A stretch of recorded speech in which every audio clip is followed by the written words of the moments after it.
you should, and if you're brave enough to start, you will. Stephen King. Welcome to the Guyana Dialogue. I'm your host, Shamisa Ali, and it is truly a pleasure being here with you this evening. Our topic tonight will be how the Guyana government has been preparing its people to respond to challenges of development, including technical changes. The Guyana Dialogue is being sponsored by a coordinating council of Guyanese based in the US, UK, Canada, the Caribbean, and other countries. Funding support is by well known philanthropist Dave Narayan from Dave West Indian Imports. Please welcome my moderator for tonight, Dr. Tara Singh, who is a distinguished political and social scientist. Our panelist is Dr. Muniram Buru, who is a professor in civil architectural engineering and engineering mechanics. Our guest tonight is the Minister of Labor, Hello. the Honorable Joseph L. F. Hamilton. Good evening and welcome, everyone. Good evening, everyone. Dr. Tara, please go ahead. Good evening, Shamisa. Yeah, thank you very much, Shamisa. Good evening to our viewers. It's a pleasure to have the Honorable Minister of Labor, Honorable Joseph Hamilton. You know, he has a very busy schedule like all the other ministers. They have been taking government to the people. They hardly work in the office. They work in the fields, and we must commend all the ministers for taking that part. He recently came out from the Interior Region 2, he said, where he was doing important work. You know, as the Minister of Labor, he is in charge to ensure there's a calm industrial climate in the country, as well as he has to look after workers' rights, look after the safety, overlook it. Of course, he has a staff who he says with whom he works. But above all, I think his major challenge is to preparing people for the skills needed for the development trajectory in the country. And Honorable Minister, I've been checking some report, and from 2020 to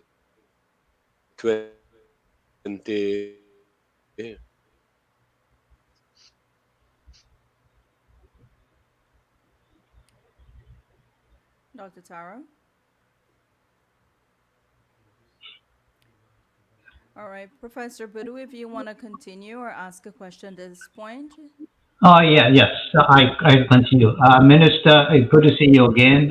Thank you for coming to our program. You know, what are the biggest challenges you're currently facing in the labor market in Guyana? oh, all the pictures just disappeared from the screen just now. Yeah, I've been saying, Minister Hamilton, that I read a report that over 11,000 people you have trained so far. Maybe that figure has increased by now in various categories of skills. And I look at one the report I saw that said about 70% of the trainees were in gainful employment subsequently, while some of them pursuing advanced studies. Later on, I will ask about if you have any data on training that is being done by the private sector. But for now, um, I think if you can, before we start with the training, I just want to ask you, I read a report that the Guyana Teachers Union did not want you to be part of the negotiations. You want to comment on that? the thing, the thing is, some things are laughable things. Even the Minister of Labor cannot deny himself the opportunity to participate in what they wanted him to not to participate in, because the Constitution and the labor laws gave the minister that power. So it's not about Joseph Hamilton. So when they say the minister must recuse himself, they know better that the minister role and function is to do just what he's doing. So it's just laughable. It's just people saying things, and they're being willingly ignorant. In my view, they must know better. They're labor leaders. They say they are. So that is not either is not there here or there with me. I continue to do my work. Um, so, are you involved in the negotiations with them at any stage? Well, they are in negotiations, at least up to yesterday. What has happened in the last 48 hours is that there seemed to be major confusion within the union. As I understand it, one faction wanted to accept and sign off on the multi-year agreement and the proposal the government put before them. And then another side, led by political types, they think that they can create instability. It's attempting to uh, since when this strike started and all the issues, there's an attempt to create instability, utilizing the teachers as the method. But I suspect the Guyanese teachers are wiser than that. And now the government proposal first was 8% for the first year, and it was increased to 10%, and then 9 the following year, and 8%.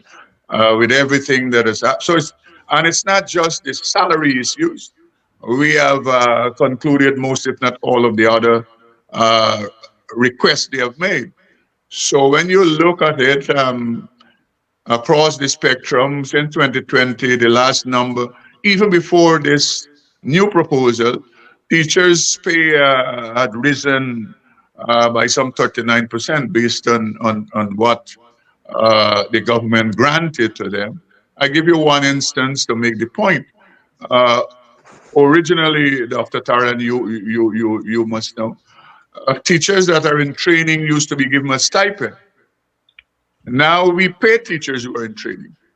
So that stipend, it has moved from 12,000 to $90,000, and we can go on and on as regards the different uh, scale adjustments and all of that kind of thing. So we're at this place in the last 24, 48 hours where the union, uh, amongst themselves, there's great confusion. It's difficult for an employer to negotiate with union that cannot even find agreement among themselves. So that is where this matter is at regarding the teachers, I, as I speak today. I saw a commentary in the press which suggests that it might eventually go to arbitration. Well, Is there any I update? don't know. I mean, the point is, in their collective labor agreement, both the the clause regarding the matter said both parties must agree Mhm. to go to arbitration. So no party or no side can impose arbitration on the other. Okay. Um, Somehow or the other, I get the impression, I was a teacher back home. Professor Budu was also a teacher. And I never regard myself as part of an elite group. I want special privileges. When we give increases and benefits to teachers, we got to think about nurses or doctors and all these people. I mean, one thing COVID has learned us that every category of employee is important in the system. None is more important than the other.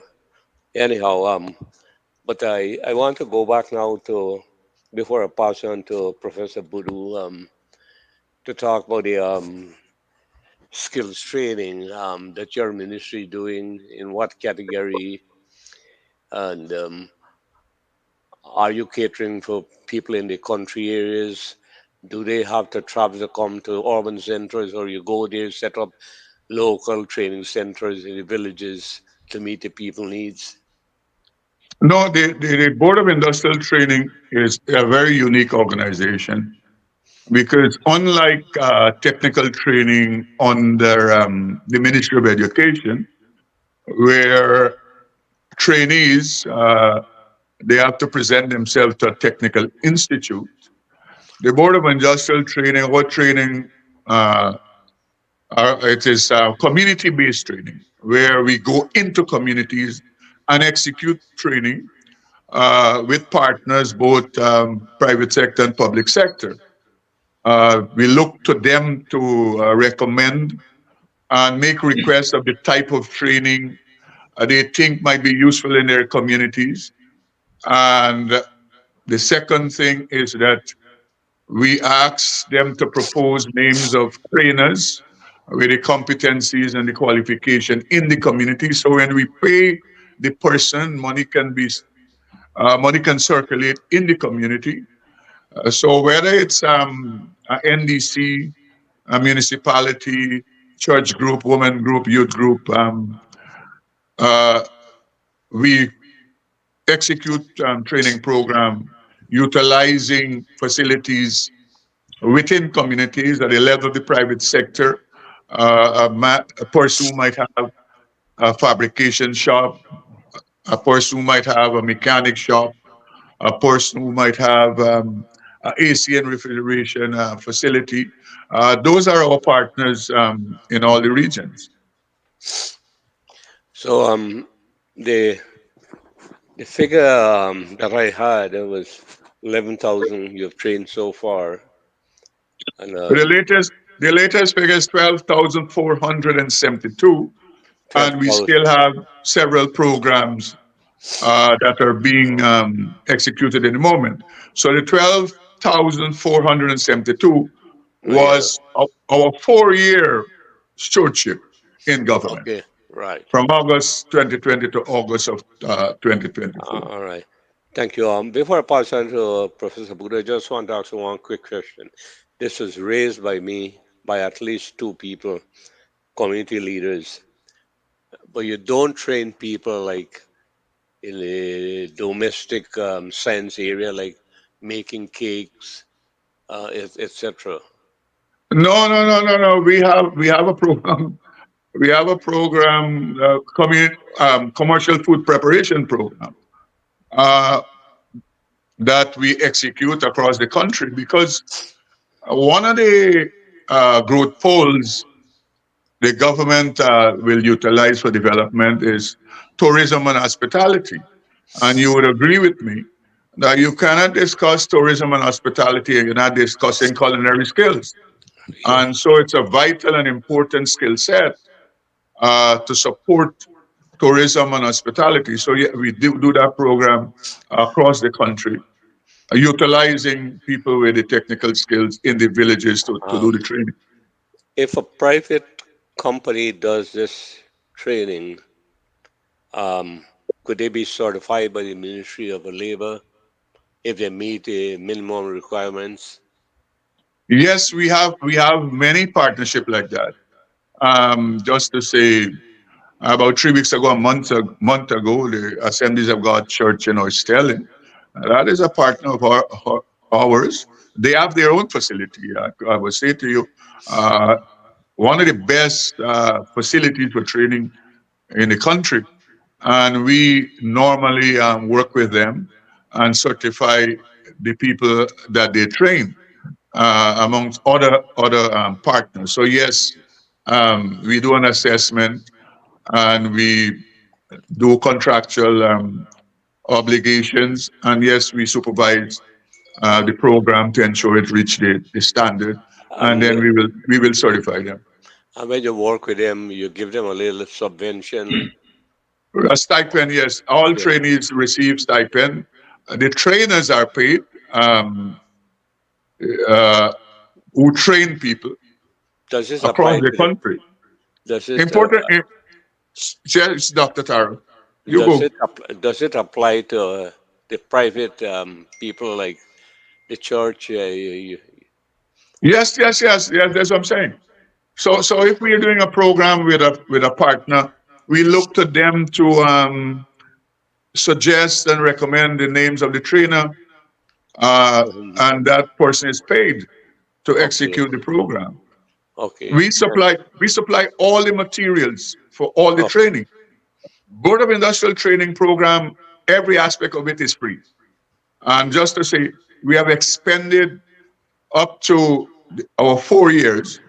nearly $1.2 billion Mhm. executing training programs across the country under the Board of Industrial Training. Okay, thank you very much, Honorable Minister. Professor Buru, over to you. Minister, good to see you again. Thanks for coming on this program. What are the biggest challenges currently you're facing in the labor market in Guyana? Well, the thing is, um, we have three things we have to do or understand when we're discussing the issue about the labor market and supplying labor within the labor market. One, there's short-term things we have to do, like we're doing, speeding up training, like BIT is doing, like the Ministry of Education with their technical institutes that they're doing, and then medium-term things that we'll have to do. But in my view, long-term, we have to revolutionize and transform education delivery in our country and to make technical vocational education as prominent as academic education. So that is the fundamental uh, matter. That's the conversation, the discussion. All of us we have to have in Guyana, because Professor Bodu, you would recognize both you and Dr. Tara come out to the profession. In my view, children we have to start streaming them from primary school as to develop their aptitude. What we do too much is trying to make them what they don't want to be. And so that's the long term program. And also to stream and encourage children to pay attention to the new professions in the labor market. I'm of the view that many people are going to university and they're studying and graduating in professions that are going out of style, and some of them they have already gone out of style. And therefore, we have to do training and education uh, to say to people some of the things you want to do or some of the professions, they are not the professions of the future. I'll give you one example to make the point. We had the ILO do a study that we collaborate with them in the oil and gas industry. And 11 of the most important professions that was recognized, many of them children don't even know they exist as professions out there. The second most important profession in that study was occupation safety and health. In the oil and gas, they call it HSSE, health, safety, security, and environment. But same OSA, that was the second most important. Uh, One of the most important uh, profession now is management. So that it's a recognition that all the plans we have, unless we can move things seamlessly and expeditiously in country and across border, uh, a lot of the things you want to do you will not be successful. So I'm saying that to say that the labor market is different things we have to do, Professor. We have to develop skill sets, give people skill that don't have a skill, and that's what BIT has been doing. And from this year, we want to do a project, and we have a building already that we have spent several million to develop in Unity. The building, the intent is to ensure that all our skilled tradesmen in Guyana, we take them there, train them and retrain them to ensure they can be certified and accredited. Because, as you know, the labor market is moving in a way whereby many skilled persons will not be able to work on certain work sites unless they are accredited and certified. And that is what we have to do. So there's several things to facilitate, Professor, the labor market that we have to do. It's not a one thing. I think Dr. Tarak's earlier about the business, the private sector, their involvement. The apprenticeship program. how it can be useful within the private sector. I had a meeting with the Private Sector Commission about 3 weeks ago, pleading with them to ensure that they can use their facilities for us to get it, develop the apprenticeship program. I'm not satisfied with that program to help with the labor market delivery. So there are several things that we have to do at the same time, and that is it. Yeah. Well, Minister, I must tell you, I agree with you fully in regards to education. I've always advocated that we should actually encourage creativity at very early age and not to mold people like in a car factory. Right? Your ministry deals with mainly with sub-professional skills, semi-skills, and general labor. If so, what are the current demands in these areas? And is there enough Guyanese to meet these demands? Well, I want to put it in sectors. So like the construction sector. The construction sector, we don't have enough of any of the skill set to deliver rapidly like we want to in the construction sector. And what is happening also because of we don't have enough skilled persons, the cost for labor is going through the roof. So you have now a laborer can demand $5,000.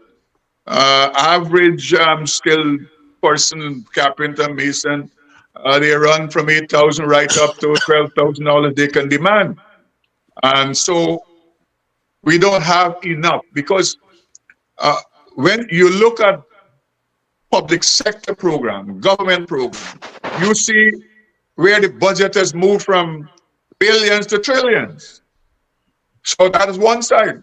But then you have also the private sector investment program where they're building. We have a program to build about 14 hotels between now and 2027, I think. By next year end, 4 or 5 should be on stream.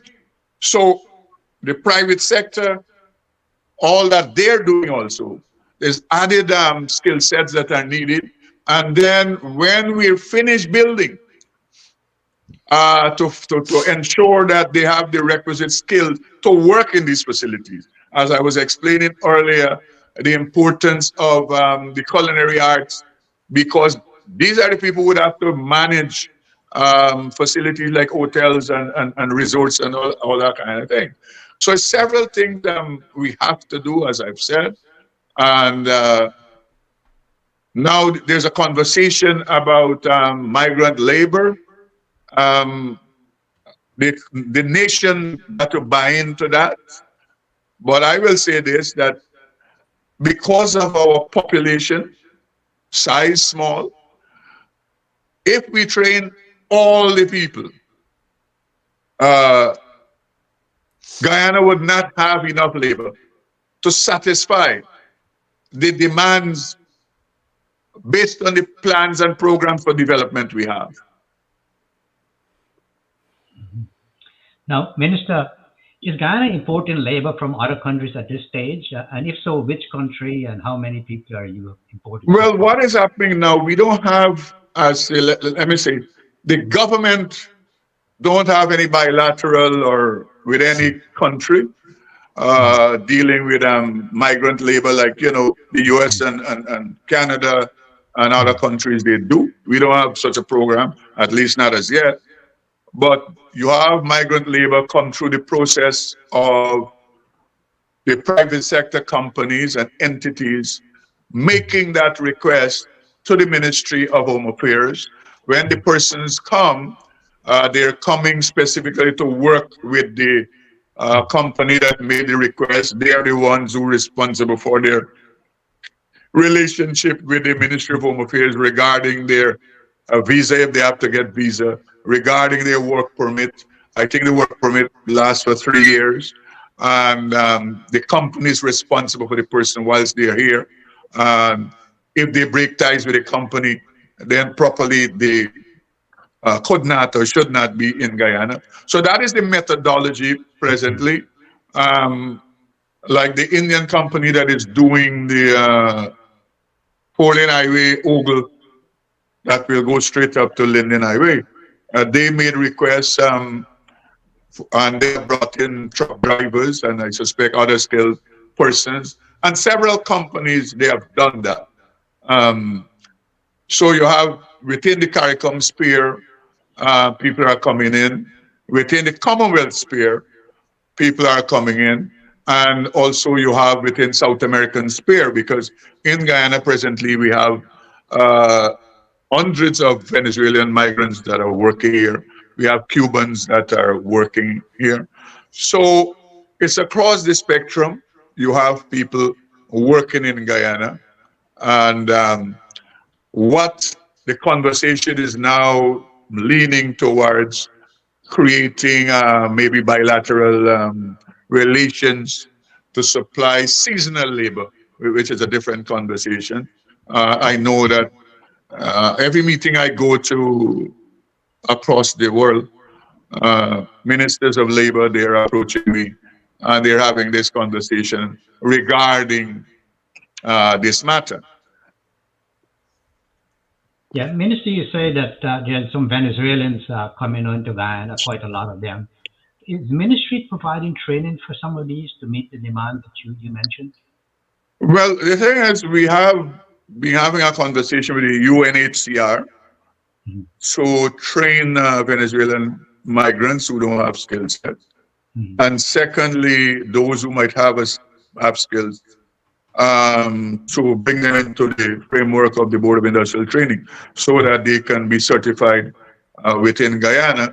One of the major issues that we had to overcome and must overcome is, firstly, most of the people cannot speak English, so the program can only be successful if we start off with a foreign language training program. That is English.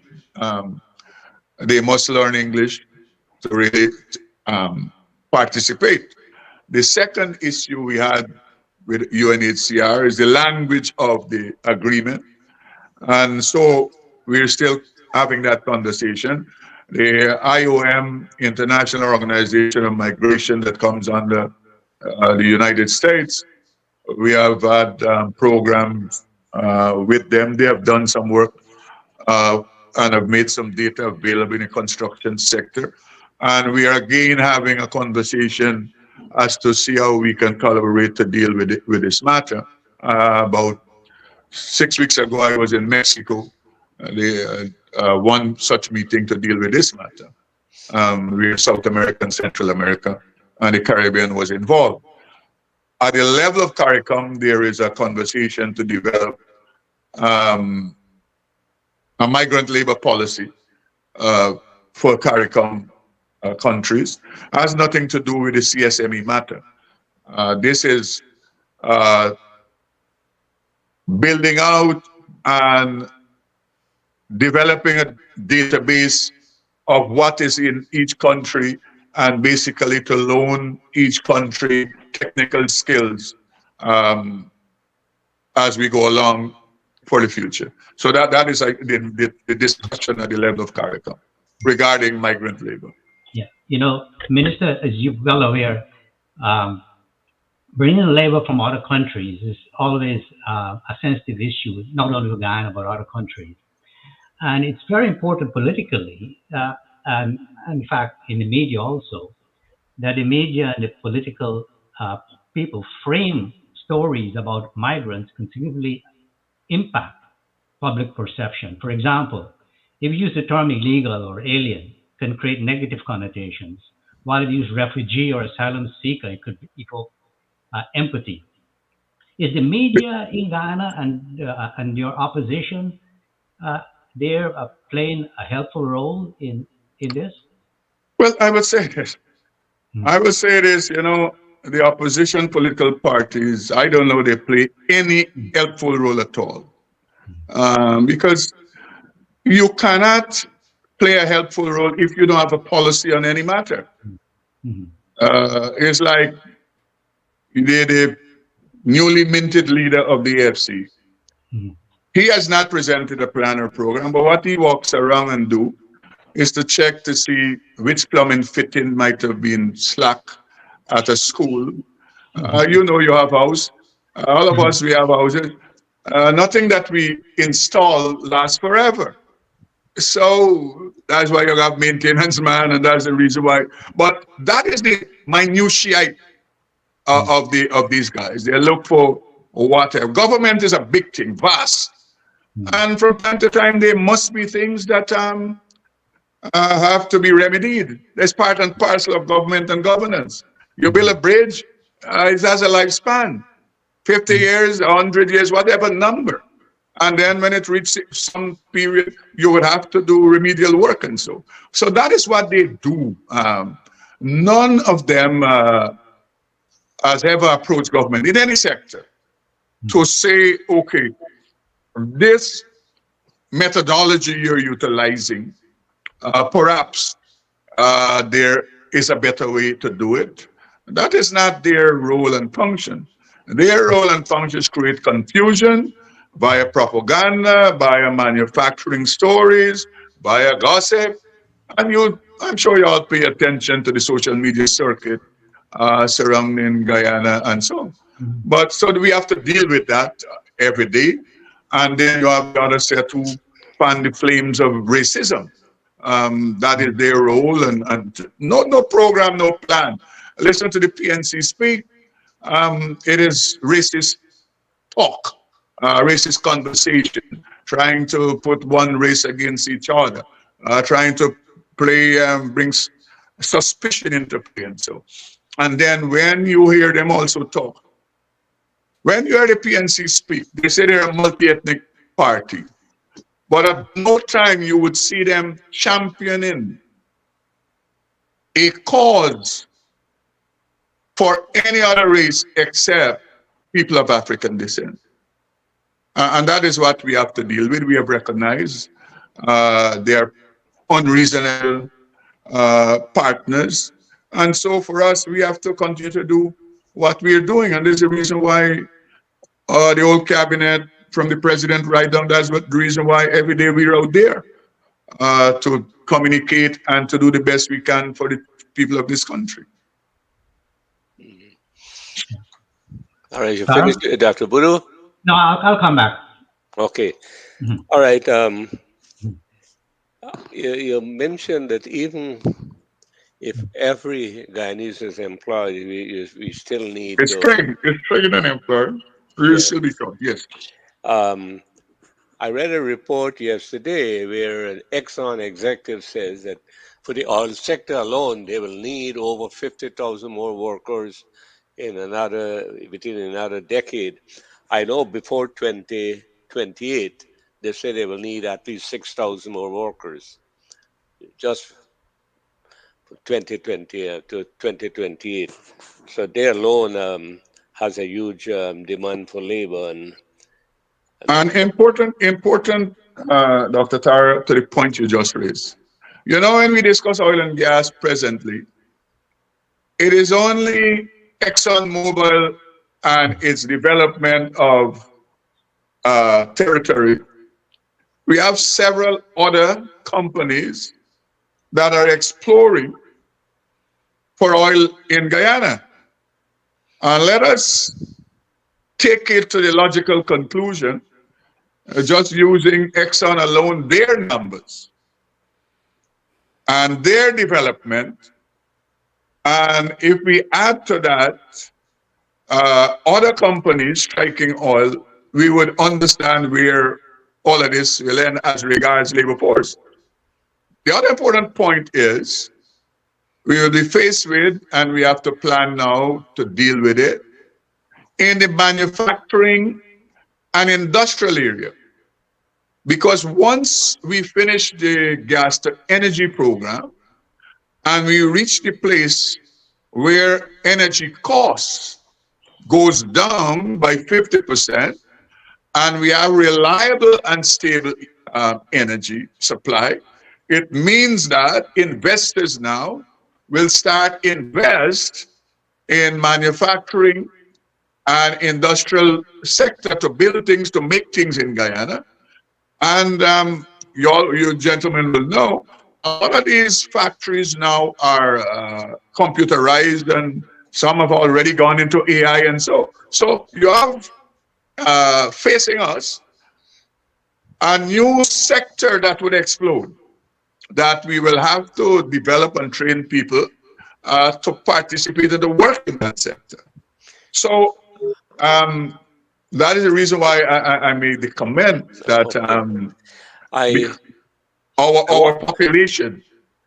I want to seek your clarification. Is the skills training that your ministry is doing, or in collaboration with private enterprise, much focus has been on the oil sector, construction, logistics, etc. What emphasis is given to training in agriculture area, for example, which the government is touting that 25 by 25, that the food imports in Guyana should be reduced by 25% by the year 2025. So, Okay, with that in mind, what type of training okay. in We modern technology and what hydroponics, we have. etc.? Okay, Go sorry. ahead. Finish your thought. No, I was talking about the modern techniques in agriculture like hydroponics and high Yes. yield variety. You have Well, any training if you programs? follow the programs within the agriculture sector, they're far advanced dealing with all of those with that problem. We don't do any training. We used to do when I became in the early days, shade outs and so, but now all of that has been done by the Ministry of Agriculture, and I would say successfully. Um, and the president, under his own stewardship, he has developed not just a training model, but a business model. So the Shade House project is a business run by young professionals. They are shareholders in a company, and they plant using hydroponics, using shade houses. They plant high value crops, and they market and they that is developing Nari, and they're expanding across the country. There is another project the president just launched that will be done on the highway, where we call a homestead project, um, having single mothers, single parents participate in the project. I think some 600 of them. 600 of them. Guyana School of Agriculture, it has been retooled, redesigned, redeveloped, um, to deal with all the issues you have just raised, Dr. Tara. And so the Ministry of Agriculture has been doing outstanding work under my colleague Minister Zulfikar Mustafa. Look, we have moved, Dr. And I don't know if you're anyone that gets recognized. We are now supplying in-house in Guyana fresh cut flowers that we used to have to import. We are now the young people project, cauliflower and broccoli and all of those things that you had to import. They are now satisfying the local market in the hotel industry and so. So all of those things are happening within agriculture. New areas within agriculture is being developed, and a lot of training is being done. Not just on the coast, there's a lot of intervention and interaction and training being done in the interland and riverine communities. In in several interland villages now, they're planting rice, and Okay. they're developing a rice sector there. In And all of that training had to be done for people and will continue to be done. another aspect of training, this refer to content. Part of the training, does it include the use of technology by consumers? Like if you go to the bank, rather than going to the bank, you can do your banking on your computer, electronic checking, etc. Do you have any training in that regard? Well, programs. If you look under the gold program, there's a wide spectrum of training. And when you review it, coming out of a lot of the universities in India, is a large swath that I'm an IT man. That's my training and my profession. But when I look at the gold program and a lot of the programs offered by Indian University, I didn't know that they had so many subset of different professions within IT until I reviewed gold program. So a lot of the things you're talking about, Dr. Tara, cybersecurity and all those issues. Yes, the gold program is executing, is being, a lot of people are being trained with the gold program, forensic science and all of those things. Uh, the gold program is training persons to meet the labor market demands in Guyana in a lot of these things that you have mentioned. But how would you describe the state of skills training so far in the country? Better than 4 years ago. One, two, it is better because there is more collaboration and a lot of collaboration. When I became minister, there was a lot of training being done, but everybody was doing it in their own little silo.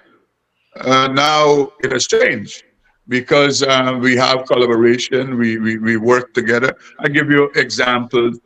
We have executed program in the PV technology system for the Guyana Energy Agency funded by the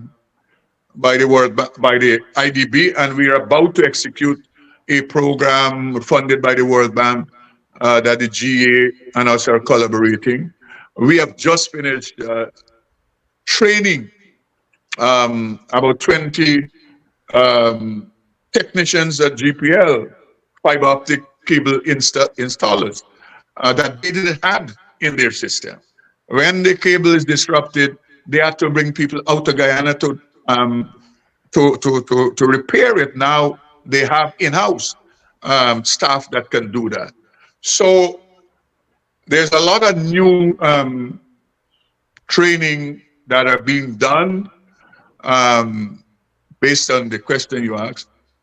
One of the places we have to go, and I have spoken to it a bit, and as I speak to my other counterpart, whether in education or private sector, so we have to now put a lot of creativity and innovation in training. I think that is where we have to go. So my thoughts are training must solve problems. So when we're developing training program now, the curriculum and so got to be kind of different. I'm talking about technical training. You have to start out by saying, what problem do we want to solve in the village, in the community? And it has been done. I went last year, October, I was in Dominican Republic at a conference dealing with technical training and development. And I was so impressed because that is what they have done. They have taken technical training to a different level, to another level, where a lot of creativity and a lot of innovation is part and parcel of the training. And that is where we have to go. Just to make the point that we signed the MOU with the technical formation in DR, and we're to work together for them to help us and to share skills as regards this matter that we're talking about. Okay, I know we run out of time and we have to leave some time for question and answer, but I want to go switch a bit to the unemployment situation. I was speaking to the chairman of the Private Sector Commission, and he said that there's work for everybody who wants to work in Guyana now. And I asked him to estimate the level of unemployment. He said between 3 to 5%. I know the last ILO report had it between 12 and 14%. What's your take on this? So my take on it is the numbers that are being bandied around are not real numbers, because as and I support what the Private Sector Commission Chairman is saying. Unemployment is not because when they do the numbers, how they do it, is not because there isn't employment. If you go through the length and breadth of this country, you will talk to contractors who are in serious trouble as regards executing their projects on time and so, because they're short of labor, skilled labor, and even at the level of labor. So I would say this, that the unemployment numbers of 12% and 14% and all of that, it's not real numbers, because there is enough employment for persons who want to work. A lot of people, their problem is they want their job. And, gentlemen, when we were growing up, we were taught that find a job. Why is you looking for the job you want? And I think that is what we have to inculcate in young people, that you have to work. So the unemployment numbers that we see bandied around, whether by ILO or whoever, are not real numbers. We, on the ground, you see what is taking place. I told that to the ILO director of the Caribbean was here the other day, and at the same point I made to him that those numbers are not real. You go and you examine in Guyana how the shortage of labor. What is helping also is bringing women into the labor force area that they were kept out from. And that is being done by training. As you would note, my numbers, nearly 50% of the people we have trained of the 12,472, but I'm at 60% are females. And a lot of them have been trained in a non-traditional sector, you call it, in the technical areas.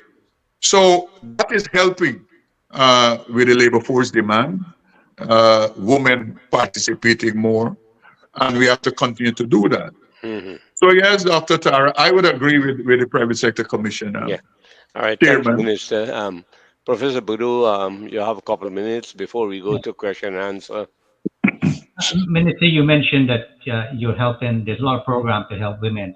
How about the Amerindians, which are the poorest group in Ghana? Are there any special programs to help them enter the workforce? Just to say, every program we execute it through the length and breadth of Guyana in every community, I can say to you, my good friend. Where is the highest reaches where people live in Guyana, Kurukubaru. Right now I have to put a program together to go do some mechanic training there. Paramakatoy, Ketu, the Pamarun River, Oriala, Separuta, wherever. So yes, the indigenous communities are participating fully in the training programs. We have trained for 220 tractor drivers and servicemen for indigenous villages. That was funded by the Ministry of Amerindian Affairs. We have trained several in the computer science area, where there's servicemen and repairmen and software people. And so yes, they are part and parcel of all the training that is happening. And that a bit outside a bit, where is the Ministry of Education as regards developing teachers and skills, nurses, Ministry of Health, the forestry under Minister Vikram, they have an apprenticeship program they run every year, paying attention to indigenous communities, tourism and hospitality. You go into the interland, all the people who service the lodges and all the people who are guides, and so all of those persons are indigenous persons who were trained by different government agencies. Mm-hmm. Now, corruption is like a pandemic. Do you provide training in ethics?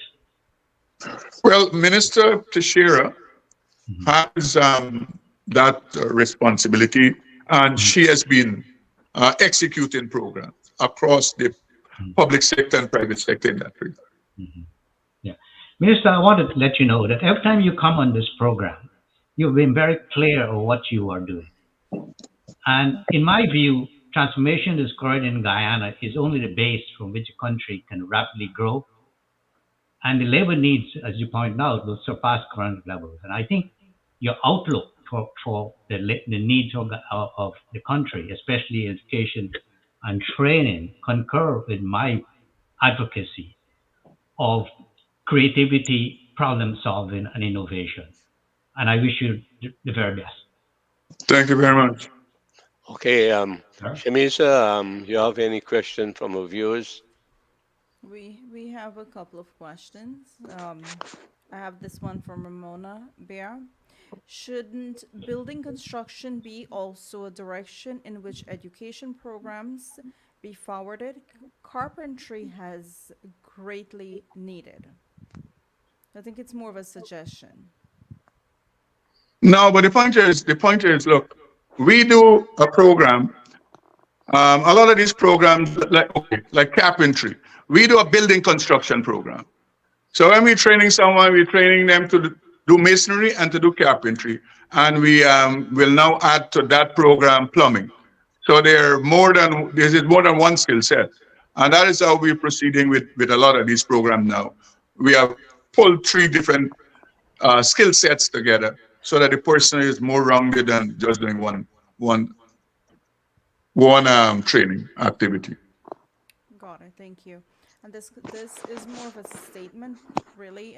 Hiriam Kenneth Ramprasad is saying, I don't know if this is relevant, but I would love to see a university or college on the west coast of Demerara, Essequibo, and Berbice.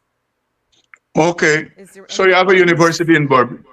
You have a university in Berbice at 10, but you all are educators. You all know where education is moving. And COVID has hastened us to do just like we are doing here tonight as regards education and training. So the world is moving away from assemblies, and a lot of training programs across the world is being done virtually. And so that is where the world is going. And so when you're talking about university, you have to look at a lot of things, the volume of people and all those issues. So it is not just to say, okay, you want a university and build a university.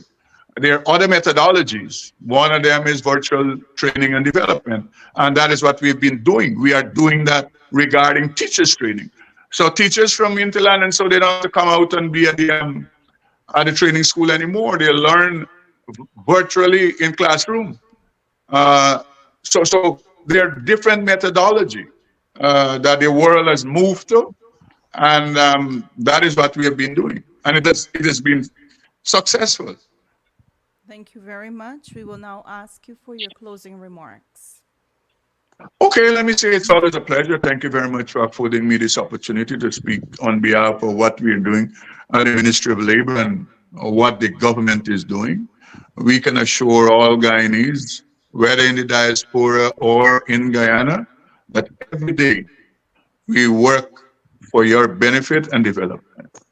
Every day we see ourselves attempting to give you the best service, and that will continue at the level of the Ministry of Labor that I shepherd. We have come a far way from where we were in 2020, and I'm proud of the people who work there, who have been able to help me to chart the government vision, and we will continue to do that for the period before us. Okay, Thank you very Minister, much. Yeah. before you go, there's one question I want to ask you. The PVP in its manifesto said they are committed to establishing an employment exchange as was there during the PNC. Have they moved on that, or they have an We have gone alternative? beyond that. We have gone beyond that, and that is what now you don't have to come somewhere and fill up a form. We have a platform we call a job bank, so you can stay at home with your computer and or your phone, and you can register, put up all your credentials and your certificate. We have some 300 private sector companies that are registered in the job bank. So we have gone beyond the paper-based activity.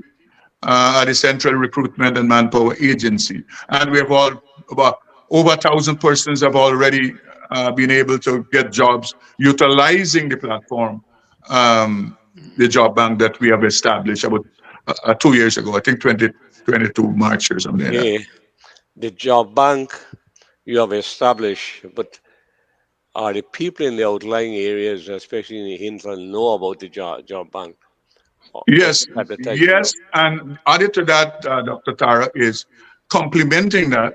I think I spoke about this when I came on this program. We have labor offices in every region, so it's not people don't have to come to Georgetown anymore to interact with the Ministry of Labor. In some regions, we have two labor offices, like Barbies, Region 5, Region 6. We have two labor offices. One at Mike Coney, one at Fort Wellington, Region 6, one at New Amsterdam, one at Quarantine. And I can go on and on. Region 10, one at Kokwani, one at Linden. So the officers that deal with placement, they're close to the people, they're there, and people can engage our offices. And that has been working so successfully. And that complements the job bank for people who might not have facility to go on online. Yeah, finally, I read an article a few days ago where someone was critical about the type of safety you have at workplace construction sites. And I think you need to address that, or can you address that? I am critical. I am critical of that matter also. So it's not that is not nothing new. The point is, sometimes when we speak to matters, we have to look at history of matters. When I became minister, you only had to supervise this whole country nine occupation safety and health officers. That complement now the government allow for 32. And we have at our offices across the country, we have officers that are placed at these offices. Before 2020, there was only Georgetown basically and coastal. So we have moved a far way. We continue to do education and training of private sector and public sector, but that's a work in progress. Just to say, my good friends and listeners, we have moved from a place where there was no Guyanese OSH officer qualified to go under supervision on the FPSOs. We have officers now trained who can do that. Just 2 weeks ago, they were there. Not just our OSH officers, our labor officers. So we have come a far away from where we were 4 years ago regarding health and safety. And I take that matter very seriously. Yeah.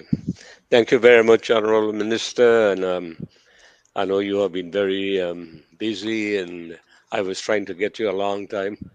And of course, you're on top of your ministry, and you're doing a fantastic job. And Thank you. and we look forward to having you again later on. And Professor Boudou, you want to make a final comment before the minister No, but leaves? I said the minister is doing a great job, and I think he knows where Guyana is heading, and he's making the preparation for it. Yeah, good. Thank Thank you. you. Shamiza? Thank you. And thank you to our Honorable Minister for being here this evening. It's always a pleasure to see you. Good luck in your ministry. And to all of our viewers, thank you for taking the time to be with us this evening. Until next time, I'm your host, Shamiza Ali, and this is the Guyana Dialogue. Good evening, everyone. Good evening. Have a good night, everyone. Thank you Yeah, again. Thank you. Thank you. Good thank you. night.